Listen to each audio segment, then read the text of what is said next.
हिंगोली जिल्ह्यातल्या 2.5 लाख हेक्टरवरच्या पिकांचं मोठं नुकसान झालंय। गेल्या आठवड्याभरापासून हिंगोली जिल्ह्यात अतिमुसळधार पाऊस कोसळत असून पिकं आता सडून जात आहेत। शेतकऱ्यांच्या हातात ओढण्याशी आलेला घास पावसामुळे हिरावला जात असल्यानं शेतकरी आर्थिक संकटात सापडला। आणि याचा आढावा घेतला आमचे प्रतिनिधी गजानन देशमुख यांनी। यंदाच्या खरीप हंगामामध्ये संपूर्ण पावसाळ्यात अनेकदा अतिवृष्टी झाली। हिंगोलीतल्या अनेक महसूल मंडळामध्ये जे आहे ते मोठ्या प्रमाणात पाऊस झाला। खूप साऱ्या मंडळामध्ये अतिवृष्टीची नोंद झाली। मी आता सध्या कळमनुर तालुक्यातल्या डोंगरकडा या परिसरात आपण बघू शकता की कशा पद्धतीचं पाणी साचलंय आणि सातत्यानं होणाऱ्या पावसामुळे या शेतामध्ये पीक सुद्धा चांगल्या पद्धतीने आलं नाही। जे काही पीक आलंय ते सुद्धा आता हाती लागणार नाही। सातत्यानं होत असलेल्या पावसामुळे पिकं जी आहेत ते संपूर्णतः पाण्यात आहेत।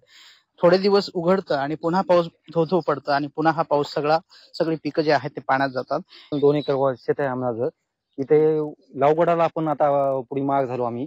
लावगड आहे एकरी 40,000 रुपये, एकरी 40,000 रुपये। पण आता हे पूर्ण सुद्धा हा पीक आता काढण्याची लायकीच नाही समजा। याच्यात एकही शेंग नाही, काहीच राहिलं नाही, पोकली सुद्धा नाही, पिवळं सरळ पडले। साधारण किती खर्च केलाय तुम्ही यासाठी? याला 80,000 रुपये खर्च आले 2 एकरचे साहेब।